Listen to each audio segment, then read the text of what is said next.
વલસાડ ખાતે રાજ્ય સરકારની 12મી વાર્ષિક ચિંતન શિબિર યોજાશે। 27 થી 29 નવેમ્બર સુધી વલસાડ જિલ્લાના ધરમપુર નજીક આવેલા શ્રીમદ રાજચંદ્ર આશ્રમમાં ચિંતન શિબિરનું આયોજન કરાયું છે। રાજ્ય મંત્રીમંડળના સૌ સભ્યો અને 242 ઉચ્ચ સનદી અધિકારીઓ આ શિબિરમાં જોડાશે। મુખ્યમંત્રી ભૂપેન્દ્ર પટેલ દ્વારા ચિંતન શિબિર ખુલ્લી મુકાશે। વર્ષ 2024-25ની જો આપણે વાત કરીએ તો ત્યારે પણ આવી ચિંતન શિબિરોનું આયોજન થયેલું હતું।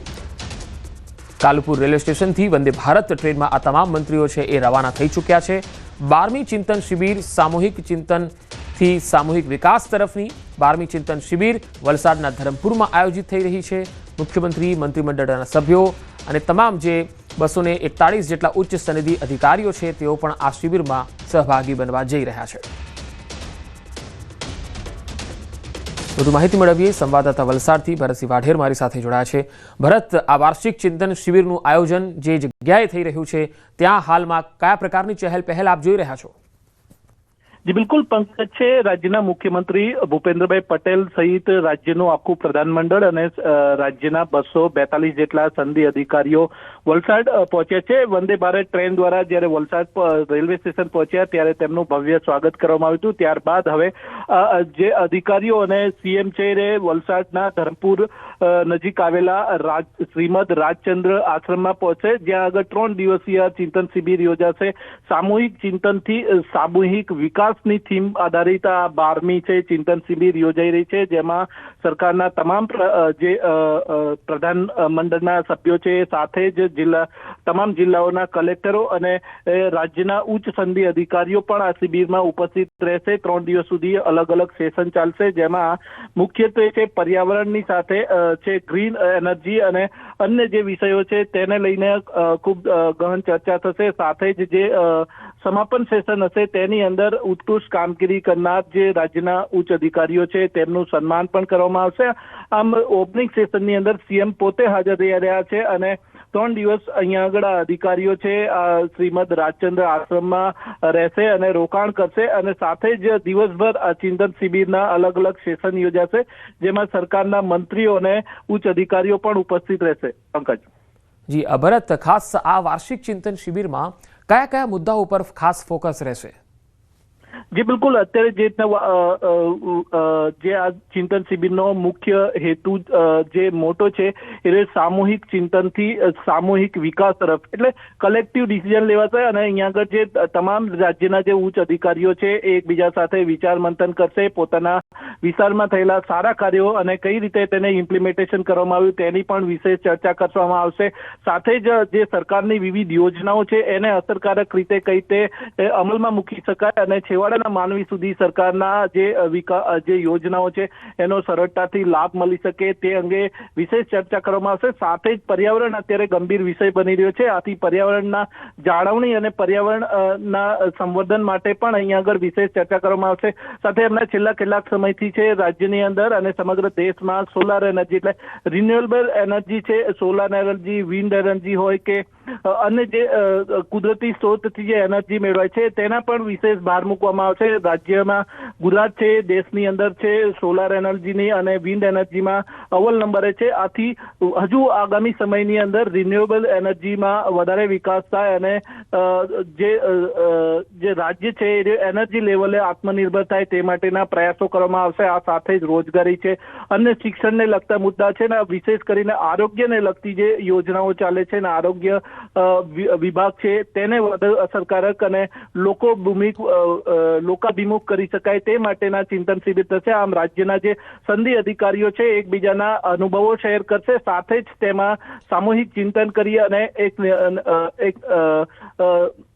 જ્યાં આગળ આ સમાધાન થઈ શકે એવી જગ્યાઓ પર પહોંચી અને અહીંયા આગળ સામૂહિક કલેક્ટિવ ડિસિઝન લેવામાં આવશે અને સરકાર આખી માની શકાય કે આખી સરકાર છે 3 દિવસ સુધી વલસાડના ધરમપુરમાં ચંદ્ર આશ્રમની અંદર આ ચિંતન શિબિર યોજાશે। પંકજ જી ભરત, આભાર સમગ્ર માહિતી આપવા માટે।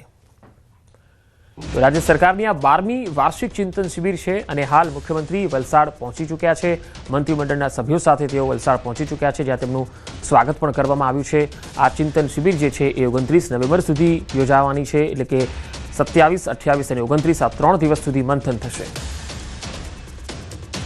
તો વલસાડના ધરમપુર ખાતે સરકારની ચિંતન શિબિર સીએમ સહિત તમામ 26 મંત્રીઓ અને અધિકારીઓ ધરમપુર જવા માટે રવાના થઈ ચૂક્યા છે।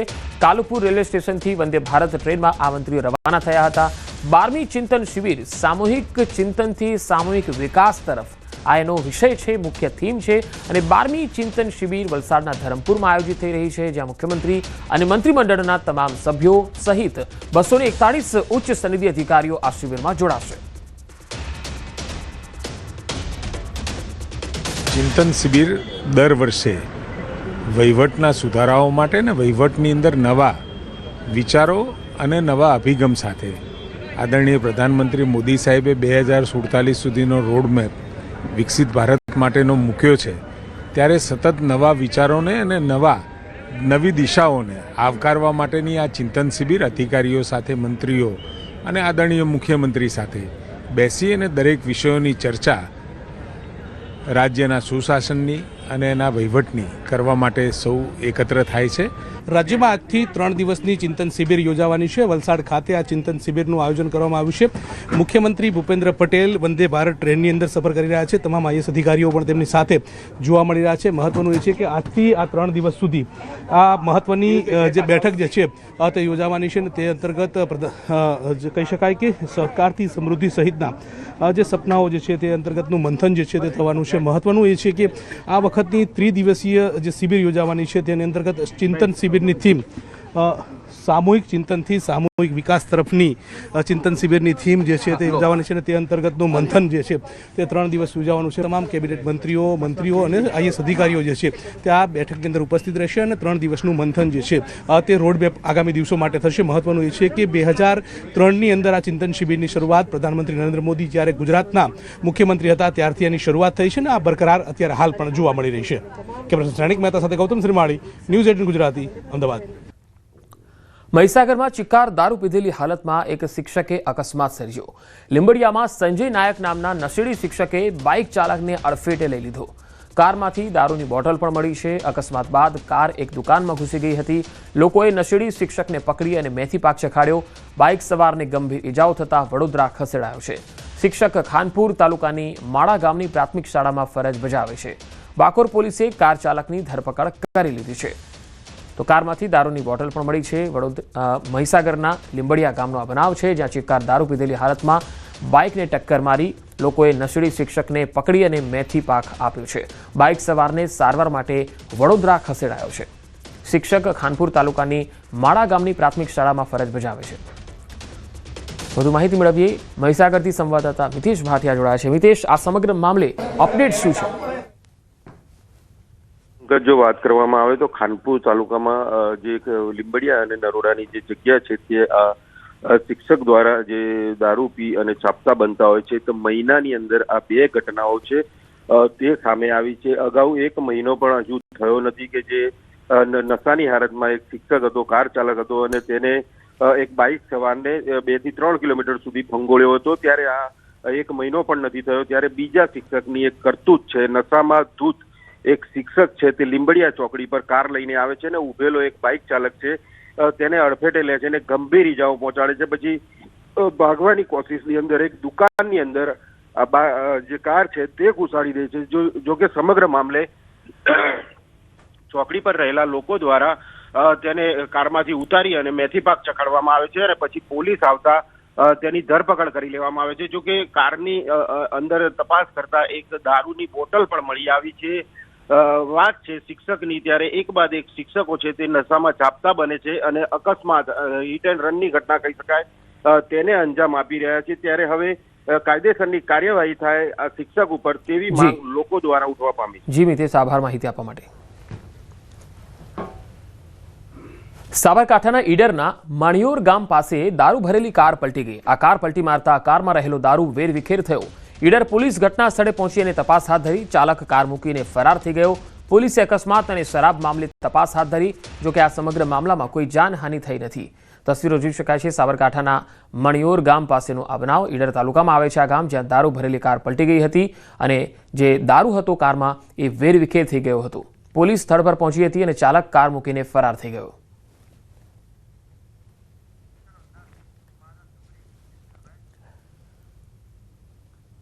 મહારાષ્ટ્રના નાસિકમાં એક 3 વર્ષનો છોકરો ઇમારત પર પડી ગયો અને ગંભીર રીતે ઘાયલ થયો. આ ઘટના સીસીટીવીમાં પણ કેદ થઈ. તમે તસવીરોમાં જોઈ શકો છો. નાસિકના ગંગાપુર રોડ પર સહદેવનગર વિસ્તારમાંથી એક ચોંકાવનારી ઘટના પ્રકાશમાં આવી. આ વિસ્તારમાં સુમિત પેલેસ બિલ્ડિંગના પહેલા માળેથી પડી અને એક નાનું બાળક ગંભીર રીતે ઘાયલ થયું. ઘાયલ બાળકની ઓળખ શ્રીરાજ અમોલ શિંદે તરીકે થઈ છે. ઉંમર 3 વર્ષની છે. ઘરે રમતી વખતે તે અચાનક ગેલેરીમાં સલામતી જાળી પર ચડી ગયો. તેનું સંતુલન ગુમાવતા તે સીધો નીચે પડી ગયો. તેને માથામાં ગંભીર ઈજા પહોંચી છે. તેને સારવાર માટે નાસિકની એક ખાનગી હોસ્પિટલમાં દાખલ કરવામાં આવ્યો છે. તો સીસીટીવીમાં આખો આ બનાવ કેદ થયો છે. તમે જોઈ શકો છો 3 વર્ષનું આ બાળક જે ગેલેરીમાં રમતા રમતા અચાનક નીચે પટકાય છે અને નાસિકના ગંગાપુર રોડ પરનો આ બનાવ છે. તમે તસવીરમાં જોઈ શકો છો કે જ્યારે આવા નાના બાળકો હોય છે તે ગેલેરીમાં રમતા હોય ત્યારે માતા પિતાએ ખૂબ ધ્યાન રાખવાની જરૂર છે. આ બાળક કેવી રીતે નીચે પટકાય છે, તેને ઈજા થઈ હતી જેથી તેને નાસિકની એક ખાનગી હોસ્પિટલમાં દાખલ કરાયો છે.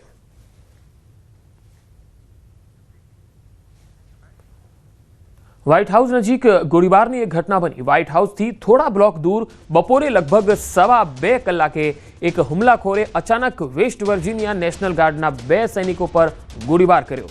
આ હુમલો ખૂબ જ લક્ષ્યાંકિત હુમલો હતો. શંકાસ્પદે હેન્ડગનથી ગોળીબાર કર્યો તો જવાબી કાર્યવાહીમાં હુમલાખોર પણ ગંભીર રીતે ઘાયલ થયો છે. તેને પણ 4 ગોળી વાગી છે. નજીકના અન્ય રક્ષકોએ તેને દબોચી લીધો. હાલ બંને ઘાયલ સૈનિકોની સ્થિતિ ગંભીર હોવાનું કહેવાય છે. રાષ્ટ્રપતિ ડોનાલ્ડ ટ્રમ્પે રાજધાનીમાં વધારાના 500 નેશનલ ગાર્ડ સૈનિકોને તૈનાત કરવાના આદેશ આપ્યા અને કહ્યું કે હુમલાખોરને કડક સજાનો સામનો કરવો પડશે. અમેરિકાના રાષ્ટ્રપતિ ડોનાલ્ડ ટ્રમ્પે કહ્યું કે નેશનલ ગાર્ડના 2 સૈનિકો પર ગોળીબાર કરનાર વ્યક્તિ પોતે ગંભીર રીતે ઘાયલ થયો છે. તેને ભારે કિંમત ચૂકવવી પડશે. બંને સૈનિકોની હાલત ગંભીર હોવાનું કહેવાય છે. તેમને અલગ અલગ હોસ્પિટલમાં દાખલ કરાયા છે.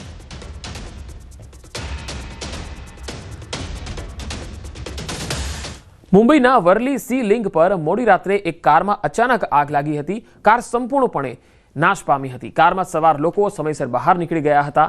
કોઈને જાનહાનિ થઈ ન હતી. તસવીરોમાં જોઈ શકાય છે જ્યારે કારમાં આગ લાગી ત્યારે હાઈવે પર કેવો માહોલ હતો. કાર સંપૂર્ણપણે આગમાં ભસ્મીભૂત થઈ ગઈ.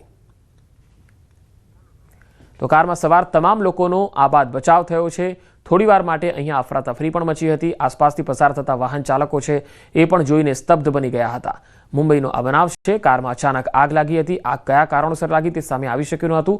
જો કે કારમાં સવાર જે તમામ લોકો હતા તેમનો આબાદ બચાવ થયો છે. ગુજરાતીઓ માટે હરખની ઘડી, કારણ કે કોમનવેલ્થ ગેમ્સની યજમાની અમદાવાદને મળી છે. કોમનવેલ્થ ગેમ્સ 2030 આપણા અમદાવાદમાં યોજાશે. સ્કોટલેન્ડના ગ્લાસગોમાં યોજાયેલી બેઠકમાં અમદાવાદની યજમાની પર મંજૂરીની મહોર લગાવાઈ છે. આ તરફ પીએમ મોદીએ સોશિયલ મીડિયા પર પોસ્ટ કર્યું છે. તેમણે લખ્યું છે કે ભારતે શતાબ્દી કોમનવેલ્થ ગેમ્સ 2030ની યજમાની માટે બીડ જીતી લીધી છે. તેનો આનંદ છે. ભારતના લોકો અને રમતગમત ઇકોસિસ્ટમને અભિનંદન. આપણી સામૂહિક પ્રતિબદ્ધતા અને રમતગમતની ભાવનાએ ભારતને વૈશ્વિક રમતગમતના નકશા પર વધુ મજબૂત રીતે સ્થાન આપ્યું છે. વસુદેવ કુટુંબકમના સિદ્ધાંતો સાથે આપણે આ ઐતિહાસિક રમતોને ખૂબ જ ઉત્સાહથી ઉજવવા આતુર છીએ. આપણે દુનિયાનું સ્વાગત કરવા આતુર છીએ. ગ્લાસ્ગોમાં નાયબ મુખ્યમંત્રી હર્ષ સંઘવી પણ આ ગૌરવપૂર્ણ પળના સાક્ષી બન્યા. ગુજરાતને યજમાનપણું મળતા નાયબ મુખ્યમંત્રી હર્ષ સંઘવીએ ખુશી વ્યક્ત કરી. તેમણે કહ્યું કે આ ગુજરાત અને ભારત માટે ગર્વની ક્ષણ છે. કોમનવેલ્થ ગેમ્સને 100 વર્ષ થઈ રહ્યા છે ત્યારે તેનું આયોજન કરવું એ અમારા માટે સન્માનની વાત છે. અમદાવાદ વિશ્વને આવકારવા માટે તૈયાર છે.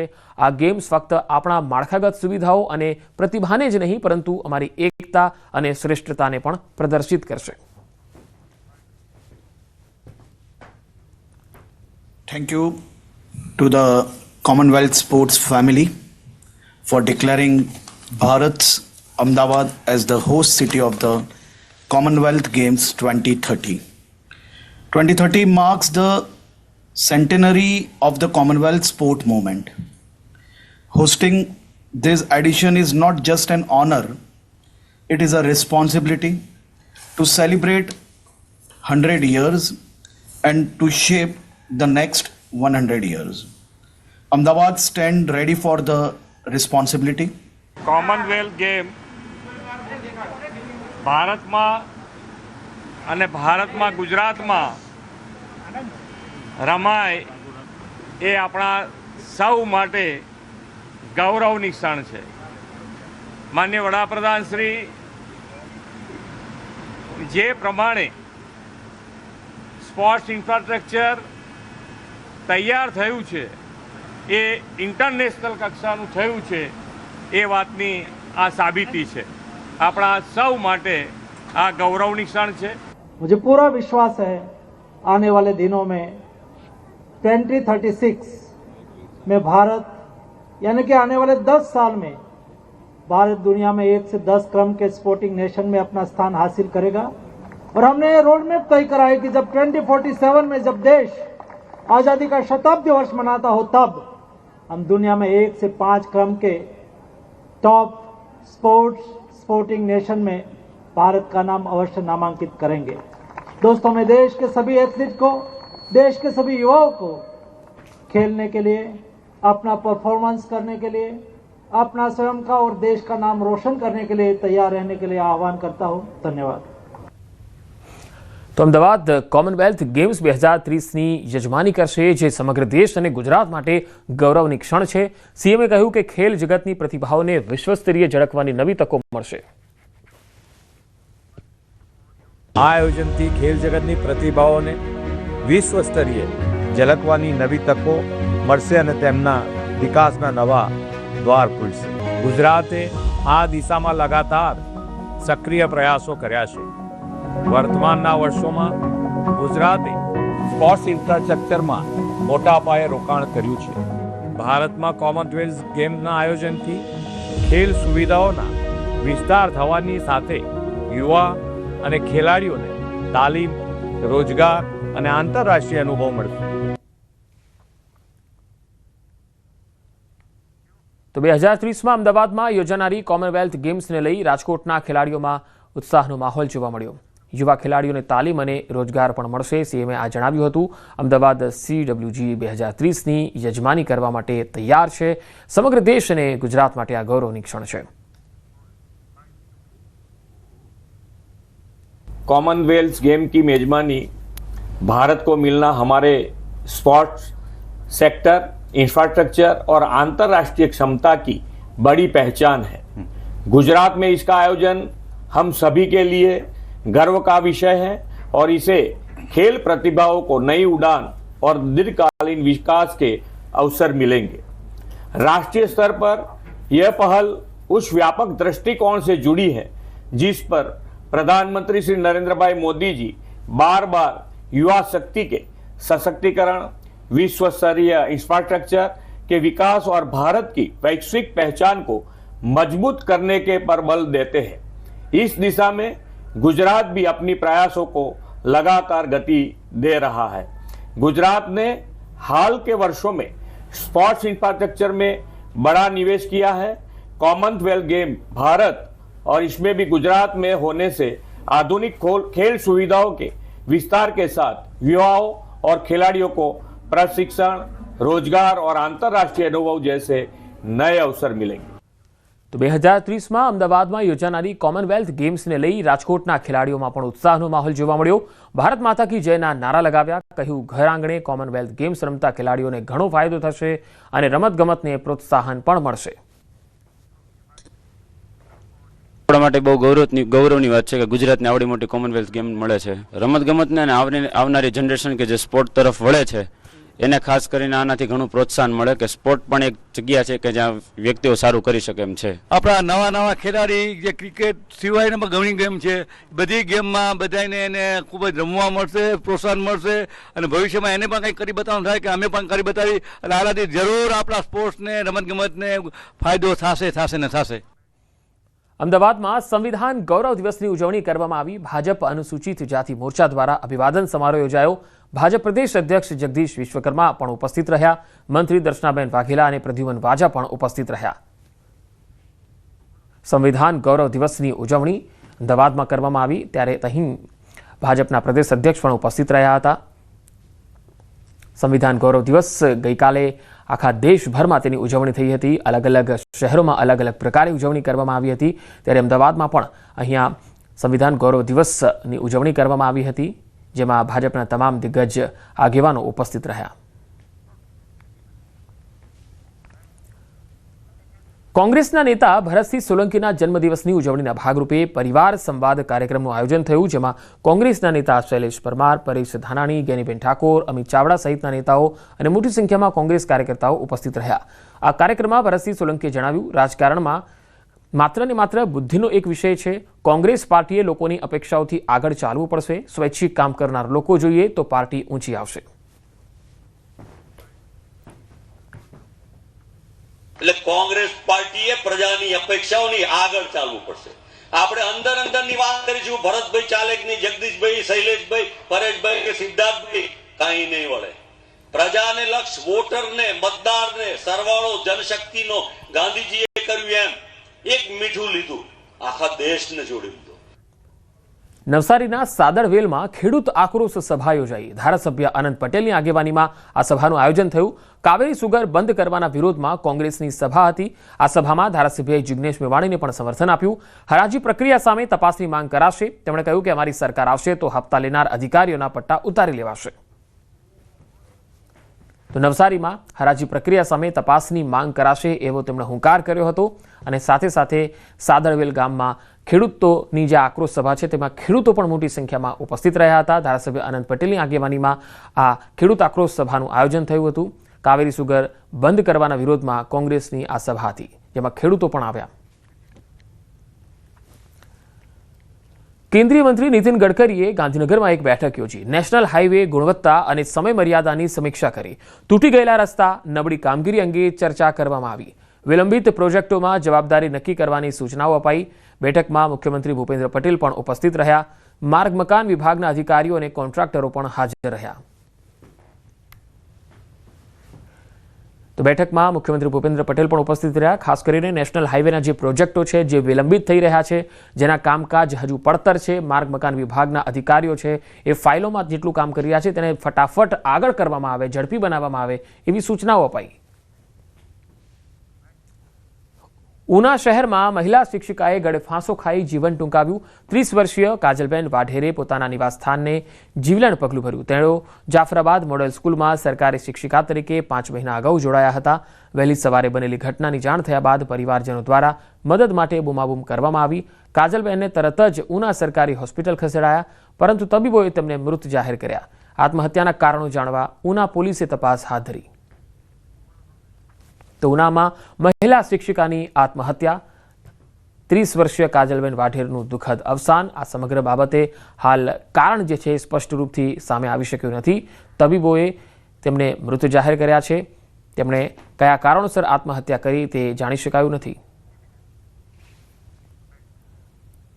અમદાવાદ કોમનવેલ્થ ગેમ્સ 2030ની યજમાની કરશે, ત્યારે રાજ્ય સહિત સમગ્ર દેશ માટે ગૌરવની લાગણી વ્યાપી છે. ગુજરાત અને દેશના રમતવીરો તેમજ રમત પ્રેમીઓ માટે પણ ગૌરવની ક્ષણ છે. સમગ્ર દેશ અને વિશ્વની નજર હવે અમદાવાદ, ગુજરાત તરફ મંડાયેલી રહેશે. રાજ્ય કક્ષાના મંત્રી ડોક્ટર જયરામ ગામિતે કહ્યું કે કોમનવેલ્થ ગેમ્સથી રમતગમત સાથે જોડાયેલા ઉદ્યોગોને વેગ મળશે. 2030માં અમદાવાદને કોમનવેલ્થ ગેમ્સની યજમાની મળી છે, જે ગુજરાત માટે ખૂબ જ ગૌરવની વાત છે.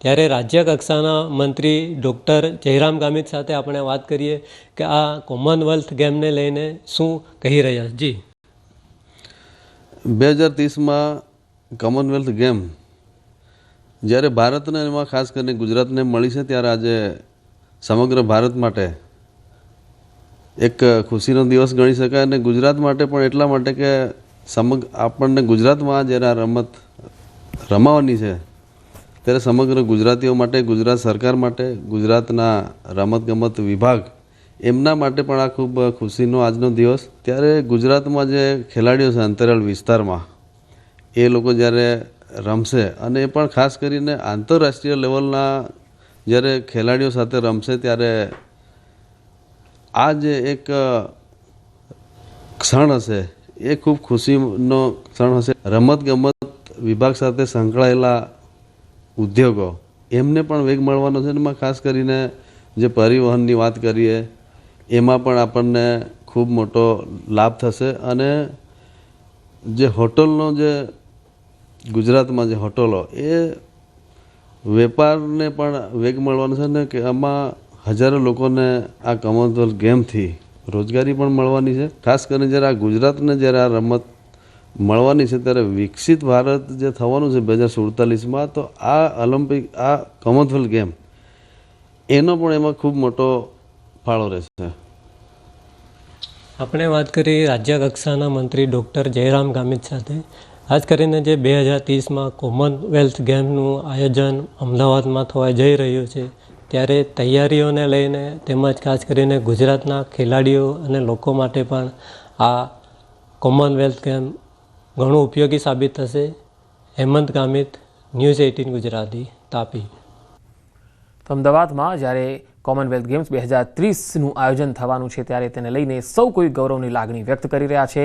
તેનાથી રોજગારીની તકો પણ વધવાની છે અને જે ઉદ્યોગો છે એ પણ વધશે. રાજ્યકક્ષાના મંત્રીએ પણ ખુશી વ્યક્ત કરી છે. રમતગમત સાથે જોડાયેલા જે ઉદ્યોગો છે તેને વેગ મળવાનો છે એવી વાત પણ તેમણે કરી. હોટલ અને પરિવહનને પણ તેનાથી ફાયદો થશે અને આંતરરાષ્ટ્રીય કક્ષાના જે ખેલાડીઓ અહીંયા આવશે ત્યારે નવી સુવિધાઓનું પણ અહીંયા સર્જન થશે.